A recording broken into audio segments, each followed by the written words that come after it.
Hi everybody, it's Christopher, and welcome to Life's Not Over, It Just Looks Different, the YouTube channel. For those of you who have subscribed already, thank you very much for doing so. It's my pleasure to have you with me. And for those who are seeing this video for the very first time, go ahead and click the subscribe button. I'd love to take you on this cortical visual impairment journey with me. If you've watched some of the other videos that have already been posted, you have a little bit of insight into my world with cortical visual impairment, or CVI. And in future videos, I'm going to get into the 10 characteristics of CVI and explain each one and how it affects me and get into more detail. But before we go there, I thought it would be a good idea to set a little bit of the backstory of how I came to have cortical visual impairment and what brought me to making this channel. So I was born in the early 70s with a condition called hydrocephalus, or water on the brain. And when I was 3 months old, doctors put in a shunt to drain fluid away from my brain. And the shunt consists of a small catheter that goes from the ventricle of the brain into a small backflow valve that sits on my skull but under my skin. And then away from that backflow valve, there's another length of catheter that goes to another part of the body to drain the fluid away. When they originally put the shunt in at 3 months old, they put it into my heart. But that later developed some complications, so after a couple of years they moved it to my abdomen, and it sat in my abdomen for a very long time, and everything was fine. I had a pretty normal life after that. I went to regular public school, I graduated high school, got into my chosen career in broadcasting, and was working in television and had a lot of great things going on. I had near perfect vision, and I also had near perfect color vision. Then in about 2004, I started to have some problems with pain in my abdomen, and after a number of tests and visits to both a general surgeon and a neurosurgeon, they determined that the lower end of the shunt was actually irritating my liver, so the neurosurgeon decided that he was going to move it.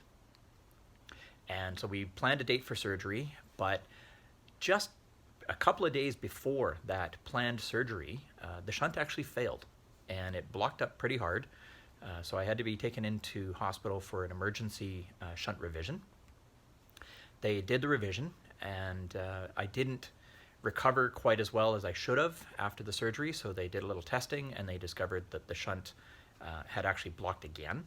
So within less than 24 hours, I was back in for another shunt surgery. And after I woke up from that second shunt surgery, I couldn't see anything more than light and shadow.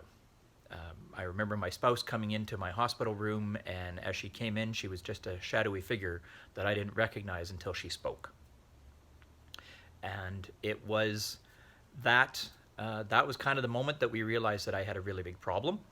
The doctors did some investigating to find out what exactly went wrong, and they found out that the pressure that was on my brain from the fluid buildup had squeezed the blood vessels that feed the occipital lobe of my brain, the part that processes eyesight. And so as a result, with the blood being starved to that part of the brain, those cells actually died. Once they relieved the pressure, the blood started to flow to those vessels again, and I did actually recover some of my sight, which I'm going to talk more about in later videos, but I am still legally blind, still living with this cortical visual impairment. So basically what it means is my eyes are fine, but my brain is not processing the signals being given. So that is now my life with cortical visual impairment and CVI. So that is basically the backstory of how I got here. If you want to read more about it, you can always check out the book, Life's Not Over, It Just Looks Different, which is available on Amazon and any of the other places where you might want to purchase print books or ebooks. You can also visit my website at www.lifesnotover.ca.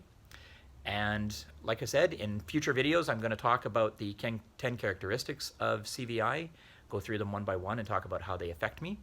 But I'm going to leave it there for now. Thank you very much for watching today. And if you haven't subscribed yet, I do hope you'll click the subscribe button so you can see the future videos.